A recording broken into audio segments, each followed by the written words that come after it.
Hello students, today we will do literary term pertaining to poetry, alliteration. Alliteration means the occurrence of the same letter or the sound. Mark it important, occurrence of the same letter or the sound at the beginning of adjacent or closely connected words. So means same letter or the sound, repetition of the same letter or the sound. So repetition of a speech sound in a sequence of nearby words. The term is usually applied only to consonants. 21 consonants are there in English alphabet, 21 letters are there. So this term is usually applied to consonants and only when the recurrent sound begins a word or a sentence syllable within a word. So repetition of same sound in a stress syllable within a word. Now, in Old English alliteration, uh, in in Old English, alliteration used to be the main literary device in poetry.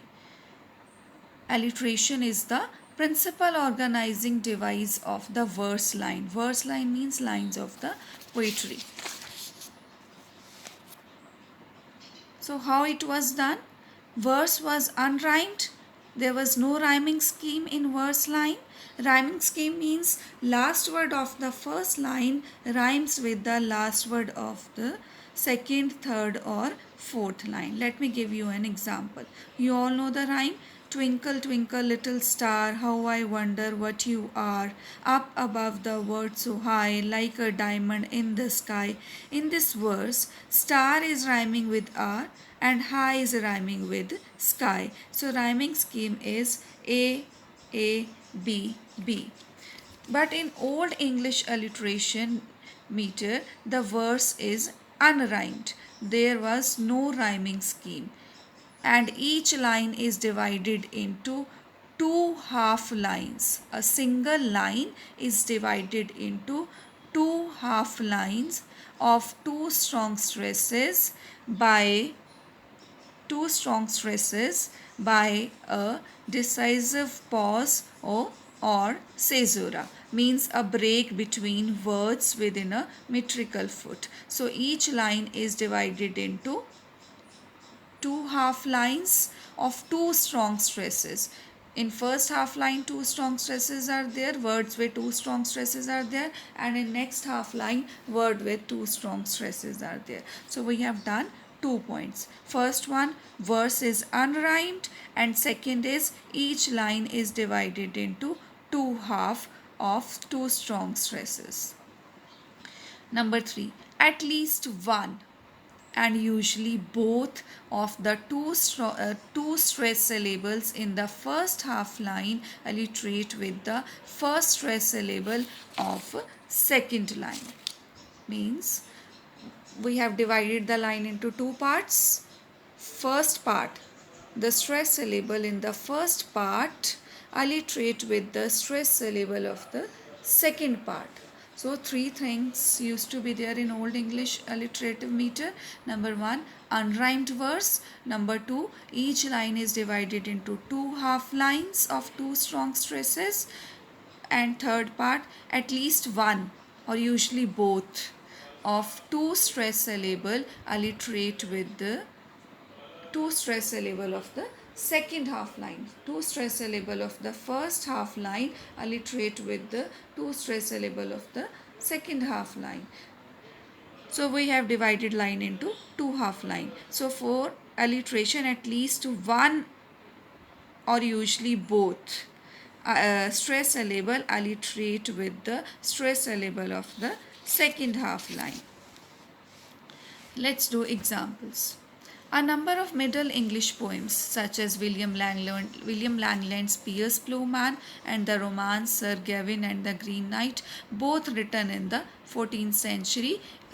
In the opening lines of Piers Plowman, for example, all four of the stress syllables alliterate. See, look at the line. In a summer season when soft was the sun. We have divided the line into the two halves. First one is in a summer season, second one is when soft was the sun. So in a summer season, sir of summer, season of sir, and alliterate with sir of soft and sir of sun. So see the repetition of sir sound. Repetition of sir sound is there in this line. So this is alliteration. Summer season soft sun. So this is alliteration. Then in later English versification, however, alliteration is used only for special stylist effects. In Old English versification, alliteration was a necessary device, but in later English versification, in later English poetry, alliteration is used for only stylistic effects, like number one, to reinforce the meaning, to link related words, to provide tone color, or to enhance the palpability of enunciating the word. So for stylistic effects, alliteration was used in later English versification. Look at the example from Shakespeare's sonnet. Sir, th, and were consonants. When to the sessions of sweet silent thought I summon up remembrance of things past, I sigh the like of many a thing I sought, and with old woes new wail my dear times waste. Now look at the alliteration. Sir of session, sir of sweet, sir of silent, sir of summon, sir of sigh, sir of sought. So sir, then second letter is th. Th of thought, th of things, th of thing, and the third alliterative letter is were. Were of woes, were of wail, were of waste. So means in a single line,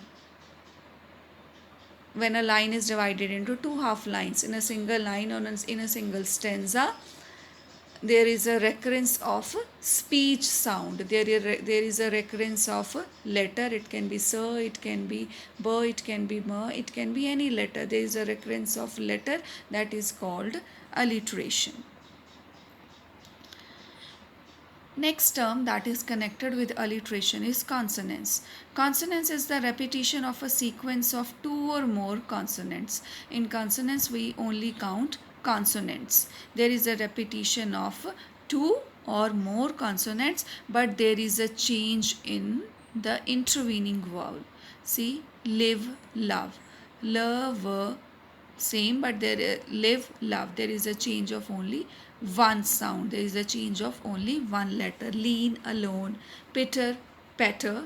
So repetition of a sequence of two or more consonants, but with a change in the intervening vowel. Live, love, lean, alone, pitter, petter.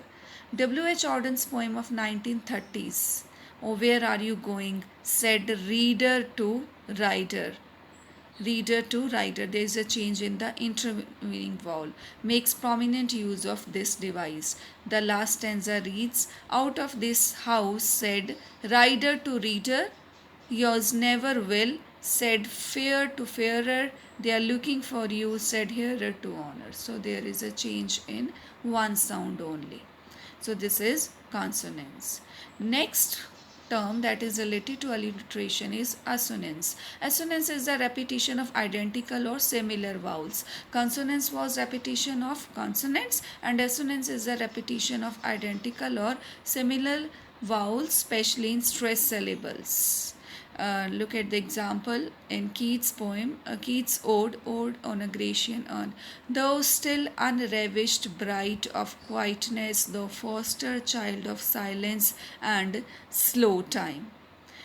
Eye of bride, eye of quietness, eye of child, eye of silence, and eye of time. This is alliteration sound. This is assonance. You can read in detail from these two books, M.H. Abrams' book, A Glossary of Literary Terms, that is prescribed in your syllabus, and you can also read the book the concise Oxford Dictionary of Literary Terms. Those both of these books are online available, and you can download the PDF also. Thank you.